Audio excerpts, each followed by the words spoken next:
the show. Later this hour, well, in fact, the next hour, we're going to open up the phone lines to hear what you've got to say today. We've got an open hour for you between 11 and 12. And as always, in our open hours, anything goes. So give us a call between 11 and 12 here this morning, 902-405-6000 or 1-877-801-8255. Anything goes in our open hours, and there's lots we can talk about here this morning. But coming up here shortly, we just got to make contact again with Paul. We had him on the line, but somehow something happened and he's gone. But Katie's just getting back because there's a new article in Maclean's magazine headlined, "The Nova Scotia killer had ties to criminals and withdrew a huge sum of cash before the shooting." And the story reveals that Gabriel Wertman withdrew $475,000 from a Brinks office in Burnside days before his rampage that took the lives of 22 Nova Scotians. Nova Scotia-based author and journalist Paul Palango co-wrote the Maclean's piece. And Paul joins me on the phone here this morning. Mr. Palango, good morning to you. Good morning to you, Rick. How you doing this morning, Paul? It's been sort of a hectic couple of days putting all of this stuff together, but I think we're sort of moving in the right direction now on this story. No question. Interesting article. Let's start where it starts. And Palango withdrew in late April $475,000 in cash just days before he put on that RCMP uniform and started, killing. As it says here, neighbors, contacts, and random strangers. Withdrew the money from the Brinks office in Burnside. What do we know about why he took that money out? What became of that money? What do we know about this, Paul? Well, we don't know why he took it out or exactly where it comes from, whether he cashed in his assets. If you recall, a couple of days ago, they had details of his will, where he said he had $1.2 million in assets, $700,000 of it, which was in the assessed value of his properties that he owned, and the other $500,000 was in RRSPs and other assets. So we don't know if he cashed in those or he had a secret stash of cash. But he took the $500,000 out, or not, $475,000 out, and demanded that it seemed that he wanted it quickly. It was in $100 bills, and then he wanted it Brinks to deliver it, but then he wanted to pick it up at Brinks or whatever. It's an unusual sort of situation, but he picked it up at Brinks. Yeah, and again, what became of the money? I understand that the lawyer in this class action lawsuit that was filed this week believes that the RCMP might still have that money. What do we know about this? I think Wertman was, carrying the money around with him. It's not, you think $475,000 would be a lot of cash. But in $100 bills, it works out to, about 8 liters, equivalent of 8 liters. You put it in a sort of a carry bag. It only weighs about 10 or 11 pounds, or 5 kg. So I think he was carrying it right to the end, and I think the police have it. But they haven't revealed that, have they? Well, Rick, the police haven't revealed very much at all. They basically tell us what we probably already know. That's what they've been doing, and that's part of the problem. But again, we don't know what he was using with that money other than he was in a carry-all, basically. You're right, $100 bills, and he was just carrying with him. Well, we can speculate on why he had the money. Was he, there are suggestions he was paranoid, he was worried about COVID, was he cashing out and taking the money and basically going to ride things out. I don't know why he was carrying it around with him. I mean, there's also the speculation, and there's lots of room for speculation here because the RCMP is basically not telling us anything. Or was he, on the other end of the story where we talked about him possibly being a confidential informant, was he trying to buy his safety because his cover had been blown? Yeah. We don't know. Yeah. Again, one of the mysteries that perhaps a public inquiry might shed some light on. Well, absolutely. I mean, there's absolutely a need for a public inquiry here, and one of the real problems we have is that at the provincial level, we have Mark Furry, an ex-RCMP staff sergeant, overseeing an investigation into a heinous series of crimes and an absolutely abysmal performance by the RCMP. And he's the person supposedly looking after the RCMP, and it's well known that he's buddies with the guys at the top of the RCMP. That's a fact. And then you look at the federal level, you have Blair, Bill Blair, another former policeman, police chief of Toronto, is in charge of the Solicitor General's office, overseeing police. I mean, one of the problems in this country is that, there's all kinds of questions being raised about the performance of police and reforms in policing and whatever, and governments at both levels and in other provinces as well have found it wise to appoint former policemen to be in charge of the police. How can we expect a fair, sort of disinterested approach to this serious problem? Your article also, you told us about Peter Allen Griffin last week when we talked here, the neighbor of Wortman's in Portapique, linked to the Mexican drug cartel and the Hells Angels. And your article, this new one in Maclean's, reveals that he printed the decals that Wortman used on his replica RCMP cruiser. Tell us more about this. Well, first of all, Rick, I want to thank you for giving me the time last week to basically raise these issues, because, the money I raised, the issue of the money, I didn't know what happened, the Peter Allen Griffin I raised, and people in your audience responded as I'd asked them to, and it was very, very helpful. So what Griffin did, Griffin was, it's come to me actually in the since the article came out last night, that he's a longtime friend of Wortman's. Since he got out of prison in Alberta, he was working as Wortman's handyman and basically doing a number of things with him, working closely, was a drinking buddy of his, and he worked at a sign shop. And that Griffin, this guy with serious organized crime sort of ties, was the guy who applied the decals to the fake RCMP car that was used in the rampage. So he were working at a printing shop, so he printed up these decals without the knowledge of the business's proprietor, right? Basically did this on his own. Yeah, no, I don't think he printed them up. I think they purchased them and he applied them, because you need some sort of laser technology to do it. And he did that. The owner didn't know what was going on because it was done after hours. Yeah, and again, Griffin, Peter Allen Griffin, who is it's hard to put all this together here, but he and one of the victims' mothers, his mother and one of the victims' mothers are sisters. So there's another connection. Yeah, this is another connection. In fact, I've got to correct that. I was correct. 11 o'clock last night, I was contacted by someone who'd been trying to reach me for a week and hadn't been able to find me, and they finally found me after they saw the Maclean story last night, and told me that Griffin, although it appears in obituaries, because it's so difficult to find information, because nobody wants to talk, because they've got the RCMP on one side, and a lot of people are sort of afraid of the RCMP for whatever reason, and you've got the Hells Angels on the other side. People are really, really reluctant to talk. But this person called and said, there's an error in that story, and I admit there is an error now, that Griffin's mother is actually the cousin of the person that she's reported to be the sister of.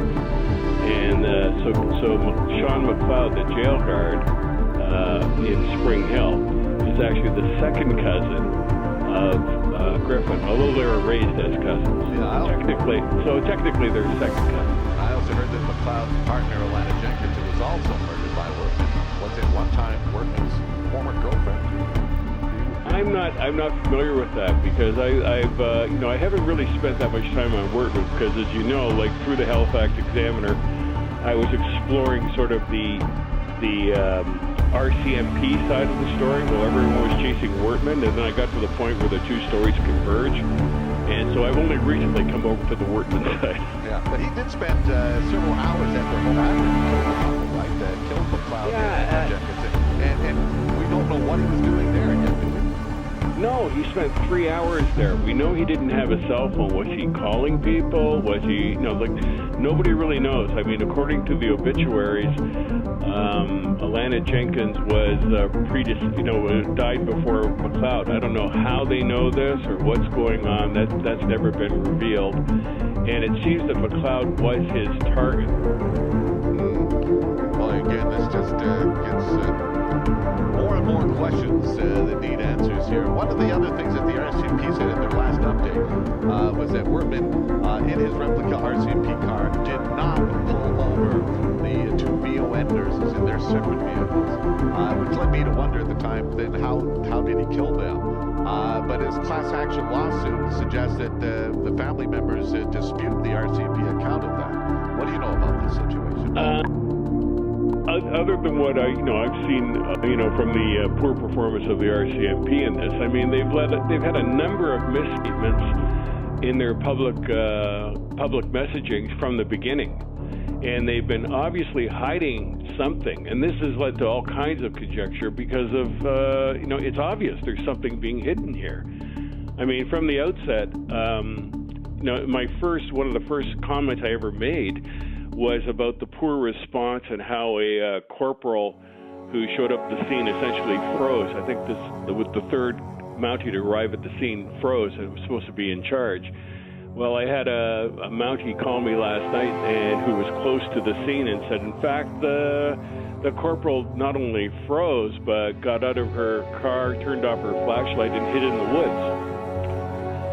And this is from a serving Mountie telling me this. And I don't disbelieve it, because it basically confirms what I've been saying all along, that the chaos at the scene, the original scene, is just remarkably unprofessional. And there are insights I'd have that I'd like to help the families with and help their case. I have people who have actually come forward who want to help the families from the RCMP community, because they're so disgusted. Well, the families of at least two of the victims killed in that rampage have decided now to go the next step. They are launching a class action lawsuit against the RCMP, saying that the Mounties failed to protect their loved ones from the gunman, and we'll hear more about that when we come back after this break. Paul Palango is my guest. He's the co-author of a piece in Maclean's magazine. He and Stephen Marr wrote this piece, and we'll hear more about it when we come back after this quick break.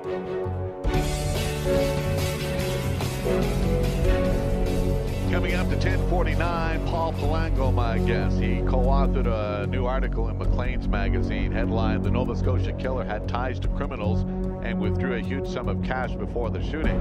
Paul, as you know, a couple of family members of some of the victims have now filed a class action lawsuit claiming that the RCMP failed to protect their loved ones from the gunman. It alleges that even though the RCMP knew that Workman had a prior history of violence, he was on the loose. They failed to protect the public from the shooter and failed to adequately warn the public about the active shooter situation, something you've told us in many occasions in the past.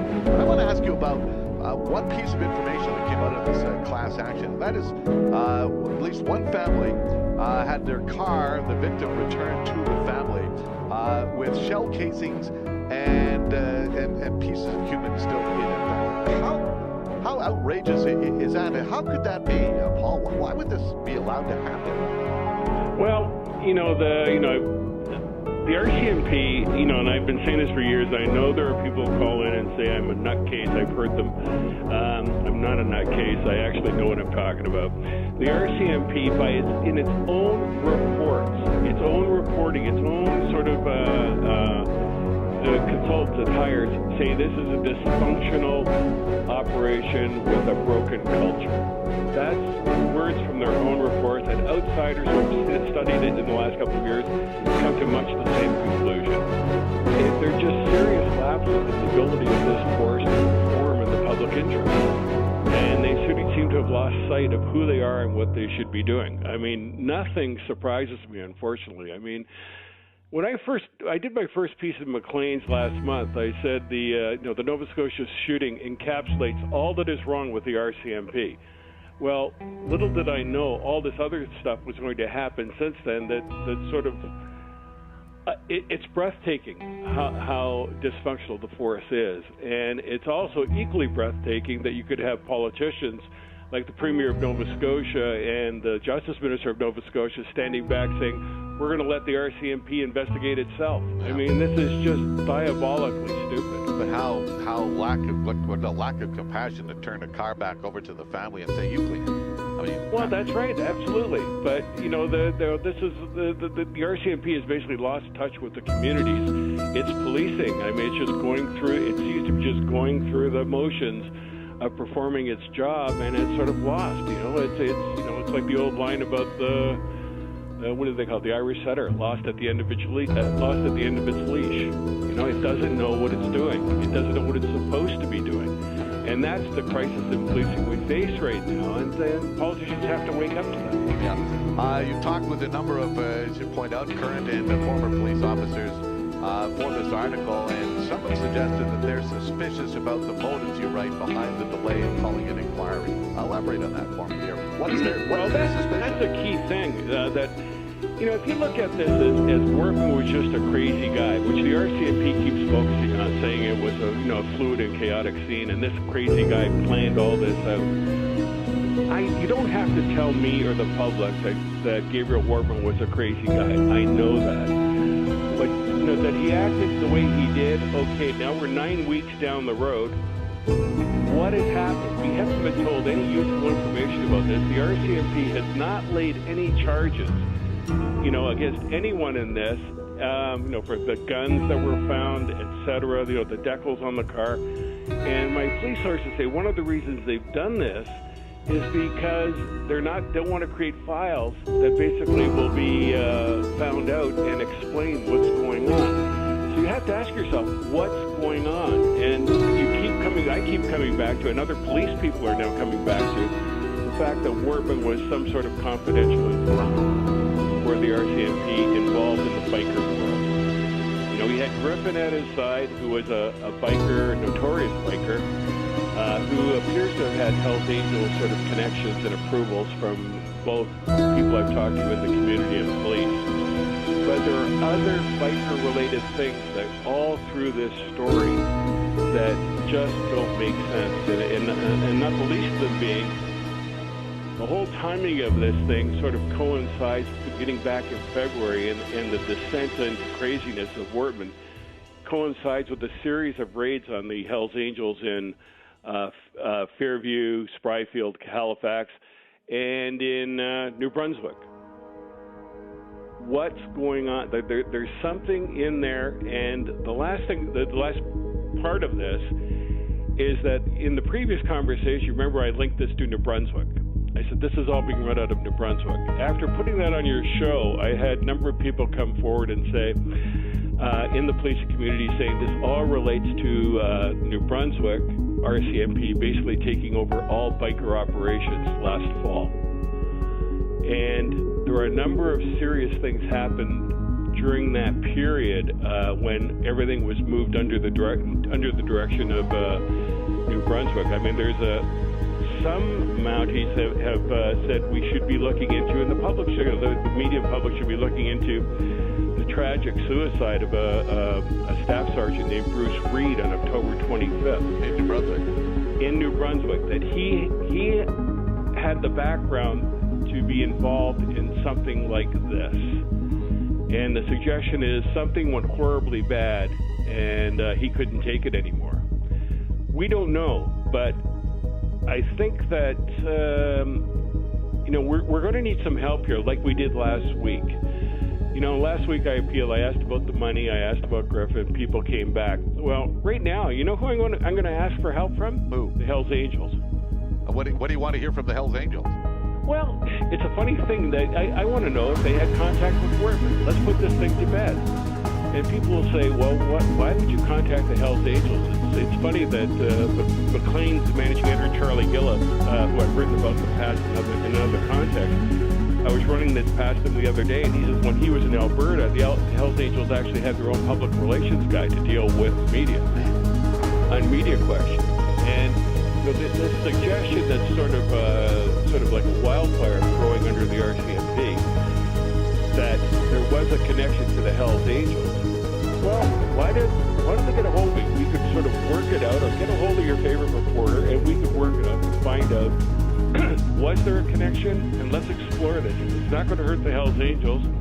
Grip puts this thing this whole notion to bed for once. Once and for all, and we can move on. What about asking the RCMP, was Gabriel Wortman a confidential informant? Have that been asked, that question? Well, I think they have been asked. The problem is a confidential informant has a promise of anonymity even in death. However, you've asked a good question, because in my story at McLean's, I refer to a Form 2315. A Form 2315 is something the Mounties will send about to the top, to the Deputy of Operations in Ottawa, about any project or major investigation they're undertaking. And in those, I'm led to believe that by Mounties on the inside, that in these forms, the Mounties actually talk candidly about what's going on and what the situation is. And I think that as citizens and journalists, we should start pursuing these Forms 2315s and finding out what is in them regarding either the Hells Angels or this whole, massacre that's taken place. But I think that's where the key lies, where what they're hiding is in those forms. And I would encourage people to sort of start asking politicians, start to push to find out what's going on. Well, it sounds like there's a whole lot more information to be learned about all of this still to come yet. And Paul, I appreciate again your time here this morning. Can I say one last thing? Yeah, go ahead. Well, I'm doing this, like people say, I've heard commenters come on the radio and say, oh, you're doing this for the money. Well, you can ask the Halifax Examiner how much money I got for the 5 pieces I wrote. Yeah. I'm not in it for the money. I'm in it because I'm a citizen. I'm looking at this as an important public interest story. I run my own business. My wife has health issues. I have my own issues I have to deal with. I'm doing this because I believe in the public interest. I believe in the story. And I think there's others who have to do this as well. Get off the couches and start asking your politicians and demanding that we find out what happens. Don't just sit there and wait, because nothing will happen. Paul, appreciate your time here this morning. We'll talk again. Thank you. All the best. Take care. Paul Palango, Nova Scotia-based author and journalist. So later this hour, in fact, the next hour, we're going to open up the phone lines to hear what you've got to say today. We've got it open.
Thank you.